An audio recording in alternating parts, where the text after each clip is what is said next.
Welcome back.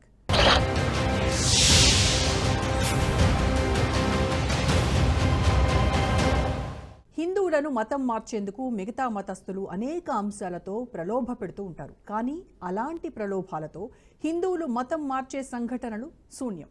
మరోవైపు హిందూ ధర్మానికి దూరమైన వ్యక్తిని అదే హిందూ ధర్మానికి శత్రువుగా మార్చే కుట్రలు శతాబ్దాలుగా జరుగుతున్నాయి.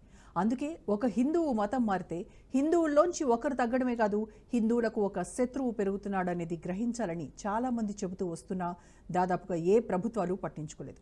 దీంతో యూపీ సర్కార్ ఈ అంశంపై కొంతకాలంగా సీరియస్గా ఆలోచిస్తోంది. మత మార్పిడిని అరికట్టేందుకు కొత్తగా తెచ్చిన చట్టానికి పలు దఫాలుగా సవరణలు చేసింది. కొద్ది నెలల క్రితమే మరో సవరణ కూడా తీసుకొచ్చి హిందువులపై జరిగే కుతంత్రాలను అరికట్టేందుకు యత్నిస్తోంది. మరి ఆ మత మార్పిడి నిరోధక చట్టంలోని వివరాలేంటి? దాని మీద వస్తున్న విమర్శలేంటి? ఇతర ప్రభుత్వాలకు అది ఎలా మార్గదర్శకంగా ఉంటుంది?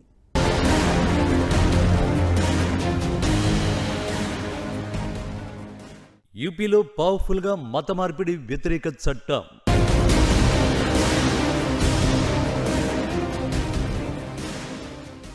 చట్టం అమలులోకి వచ్చినప్పటి నుంచి పలువురికి శిక్షలు.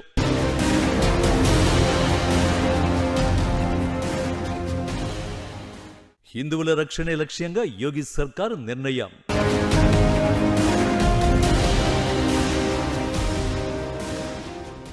యోగి సర్కారు ఏ నిర్ణయం తీసుకున్నా హిందువుల కోసమే తీసుకుంటాడంటే అతిశయోక్తి కాదు. హిందువులను కాపాడుకోవడం, హిందూ ధర్మాన్ని పరిరక్షించుకోవడమే యోగి టాప్ ప్రయారిటీ. ఈ కోణంలోనే ఆయన 2017లో సీఎం అయినప్పటి నుంచి ఆ దిశగానే పలు కీలక నిర్ణయాలు తీసుకుంటున్నారు. ఈ క్రమంలో తీసుకొచ్చిందే Uttar Pradesh prohibition of unlawful conversion of religion amendment bill 2024.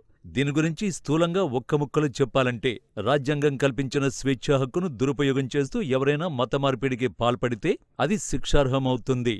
2021లో తీసుకొచ్చిన చట్టానికి ఇటీవలే సవరణ కూడా తీసుకొచ్చారు. అసెంబ్లీ ఆమోదం పొందడం, గవర్నర్ కూడా ఆమోదముద్ర వేయడం జరిగిపోయాయి. దీంతో మత మార్పిళ్ల కోసం హిందువులను మభ్యపెట్టడం, ప్రలోభపెట్టడం, బెదిరించి మతం మార్చడం వంటివన్నీ తాజా సవరణ ప్రకారం శిక్షార్హమవుతాయి. ఈ చట్టం అమలుకి వచ్చిన దగ్గర నుంచి చాలా మందికి శిక్షలు పడటం చెప్పుకోదగ్గ అంశమే. అయితే ఆ వివరాలను ప్రభుత్వం ప్రత్యేకంగా ప్రకటించలేదు. కానీ మత మార్పిళ్ల కోసం అడ్డదారులు తొక్కే సంస్థలకు, వ్యక్తులకు శిక్షలు పడ్డాయి. ఇలాంటి చట్టమే ఇతర రాష్ట్రాల్లోనూ అమలు కావాలన్న వాదన హిందువుల నుంచి వినిపిస్తోంది.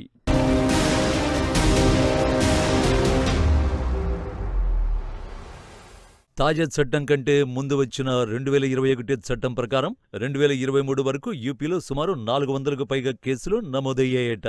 ఈ కేసుల్లో ఎక్కువగా ముస్లిం పురుషులు, హిందూ స్త్రీలను మభ్యపెట్టి పెళ్లి చేసుకున్నవే ఉన్నాయి. అయితే ఈ చట్టంలో ఉన్న పాజిటివ్ అంశాలేంటంటే, ఎవరైనా బలవంతంగా మతం మార్చినట్టు ఆరోపణలొస్తే ఆ వ్యక్తులను గాని, సంస్థలను గాని పోలీసులు విచారించొచ్చు. బాధితుల కుటుంబ సభ్యులు మాత్రమే కాక ఫిర్యాదు ఎవరైనా చేయొచ్చు. బెయిల్ రావడం కూడా కష్టంగా మారింది. 2021 నాటి చట్టం ప్రకారం వేరువేరు స్థాయిల్లో 5 ఏళ్లు, 14 ఏళ్లుగా ఉన్న జైలు శిక్ష కాస్త జీవిత ఖైదుగా మారుతుంది. ప్రలోభాలతో మత మార్పిడికి గురైన వారికి 5 లక్షల నష్టపరిహారం కూడా ఇవ్వాల్సి వస్తుంది.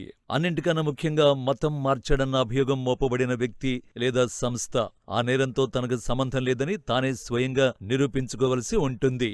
ఇలా యూపీలో ఉన్న పరిస్థితులకు అనుగుణంగా మత మార్పిళ్లను ప్రోత్సహించే ఎవరినైనా చట్టం ప్రకారం విచారణకు పిలిచే అవకాశాన్ని యోగి సర్కార్ తీసుకొచ్చింది. అయితే ఇది హిందువుల వైపు నుంచి ప్రశంసలు అందుకుంటున్న ఇతర వర్గాల నుంచి, అలాగే కొందరు అధికారుల నుంచి కూడా అభ్యంతరాలు ఎదుర్కొంది.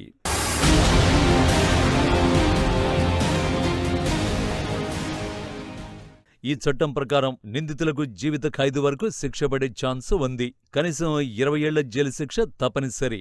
అయితే మైనర్లు, మహిళలు, షెడ్యూల్డ్ కులాలు లేదా తెగలవారు లేదా వికలాంగులపై జరిగిన మత మార్పిడి కేసులో ఈ శిక్షలు వర్తిస్తాయి. బెదిరింపులు, దాడులు, వివాహం లేదా వివాహ వాగ్దానం, మానవ అక్రమ రవాణా వంటి చర్యల ద్వారా మత మార్పిడి చేస్తే దాన్ని మరింత తీవ్ర నేరంగా పరిగణిస్తారు. విదేశీ లేదా అక్రమ సంస్థల నుండి నిధులు స్వీకరించి మత మార్పిడి చేసినట్లు తేలితే 7 నుంచి 14 ఏళ్ల జైలు శిక్షతో పాటు కనీసం 10 లక్షల జరిమానా విధిస్తారు. గతంలో ఉన్న నిబంధనల మేరకు బాధితుడు లేదా వారి కుటుంబ సభ్యులు మాత్రమే ఫిర్యాదు చేయగలిగేవారు. కానీ కొత్త చట్టంతో ఎవరైనా ఫిర్యాదు దాఖలు చేయొచ్చు. ఎవరు దాఖలు చేసినా అభియోగం ఎదుర్కొంటున్న వారు జవాబు చెప్పాల్సిందే. ఇక ఈ చట్టం పరిధిలో కేసులు నాన్ బెయిలబుల్ గా ఉంటాయి. బెయిల్ రావాలంటే నిందితుడే తన నిర్దోషిత్వాన్ని నిరూపించుకోవలసి ఉంటుంది. అది ప్రభుత్వం బాధ్యత కాదు. ఇలాంటి వెసులుబాటు ద్వారా విచారణాధికారులకు ఒత్తిడి గణనీయంగా తగ్గుతుంది అంటున్నారు. ఆ ఒత్తిళ్లని ఎవరైతే అభియోగాలు ఎదుర్కొంటున్నారో వారే నిరూపించుకోవలసి ఉంటుంది. ఇక నిందితుడు బాధితులకు గరిష్టంగా 5 లక్షల రూపాయల దాకా నష్టపరిహారాన్ని చెల్లించుకోవలసి వస్తుంది. ఇది జరిమానాకు అదనం కావడం మరో విశేషం. ఇలాంటి చట్టం దాని తాలూకు తీవ్రత గనక ఒకసారి ఏ వ్యక్తికైనా లేదా ఏ సంస్థకైనా అనుభవంలోకి వస్తే అలాంటి వారు ఇక జన్మలో మత మార్పిళ్ల జోలికి పోరు అనే వ్యాఖ్యలు బలంగానే వినిపిస్తున్నాయి.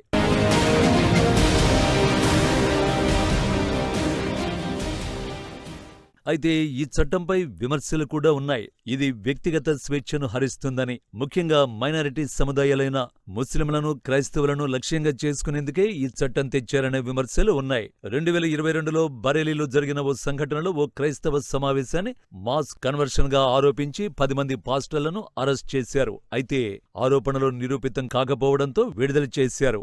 2023లో ఫతేపూర్లో ఓ హిందుత్వ సంస్థ ఫిర్యాదు మేరకు 20 మంది ముస్లింలపై కేసు నమోదైంది. కానీ అలహాబాద్ హైకోర్టు దానిని ఆధారాలు లేని ఫిర్యాదుగా తిరస్కరించింది. ఇలాంటి అనుభవాల నేపథ్యంలోనే యోగి సర్కార్ కొత్త చట్టం తీసుకొచ్చింది అంటున్నారు విశ్లేషకులు. తాజా చట్టంతో ఎలాంటి ఫిర్యాదులైనా చెల్లుబాటయ్యే అవకాశం చిక్కింది. అయితే ఎవరైనా ఫిర్యాదు చేయొచ్చు అనే నిబంధన వల్ల ఈ చట్టాన్ని వ్యక్తిగత కక్షల కోసం లేదా మైనారిటీలను ఇబ్బంది పెట్టడానికి ఉపయోగించొచ్చనే ఆందోళనలు ఉన్నాయి. కానీ యోగి సర్కార్ అలాంటి విమర్శలను అస్సలు ఏమాత్రం పట్టించుకోదనేది అందరికీ తెలిసిందే.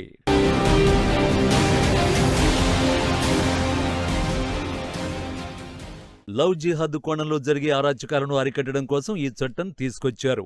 అయితే చట్టంలో లవ్ జిహాద్ అనే పదం ప్రత్యక్షంగా ప్రస్తావించకపోయినా దాని స్ఫూర్తి మాత్రం ఆ దిశగానే ఉండడం గమనించాలంటున్నారు విశ్లేషకులు.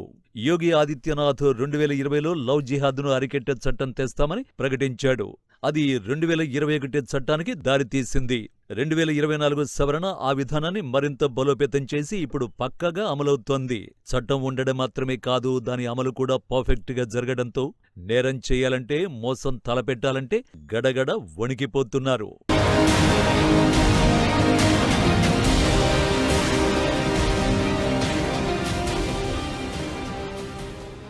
అయితే ఈ చట్టం వెనుక కొన్ని మైనస్ పాయింట్స్ కూడా ఉన్నాయి. గవర్నర్ ఆమోదంతో చట్టం రూపుదాల్చిన ఒకవేళ సుప్రీంకోర్టులో రద్దయితే ఏంటన్న ప్రశ్న కూడా ఉదయిస్తోంది.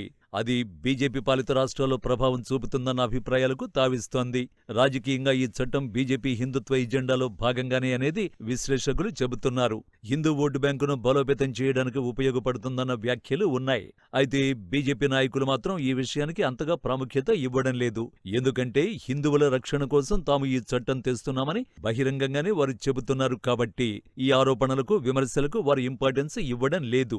ఇతర పార్టీలు కూడా హిందువులకు ప్రయారిటీ ఇవ్వకపోవడం వల్లే దేశంలో అనేక సమస్యలు ఎదురవుతున్నాయని అమిత్ షా వంటి వారు పలు సందర్భాల్లో చెబుతున్నారు.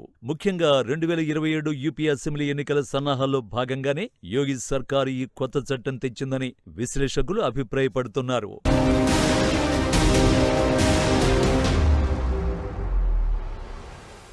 ఇక న్యాయసూత్రాల స్ఫూర్తి ప్రకారం నిర్దోషిత్వాన్ని నిరూపించుకునే బాధ్యత నిందితుడిపైనే పెట్టడం అనే అంశాన్ని కోర్టు ఎలా పరిగణిస్తుందనే అనుమానాలు ఉన్నాయని నిపుణులు అంటున్నారు. మరోవైపు అంతర్జాతీయంగా ఈ చట్టం భారతదేశ వ్యవహారాలపై పరోక్షంగా ప్రభావం చూపొచ్చనే వాదనలు ఉన్నా ఇప్పుడైతే అలాంటి సూచనలేవీ లేవంటున్నారు నిపుణులు. కానీ భవిష్యత్తులో కూడా భారత్తో ఇలాంటి సంబంధాలే మెయింటైన్ చేసే నాయకులు ప్రపంచ దేశాల్లో ఉంటారా అన్నది కీలకంగా మారుతోంది. అలాంటప్పుడు భారత్పై ప్రతికూల ప్రభావం చూపవచ్చు అంటున్నారు. మొత్తానికి ఈ చట్టం ద్వారా యూపీలో మత స్వేచ్ఛ, వ్యక్తిగత హక్కుల భవిష్యత్తు ఓ కీలకమైన దశకు చేరుకున్నాయనే వ్యాఖ్యలు వినిపిస్తున్నాయి. మరి దీని ప్రభావం ఇతర రాష్ట్రాల్లో ఎలా ఉంటుందనేది తేలాల్సి ఉంది.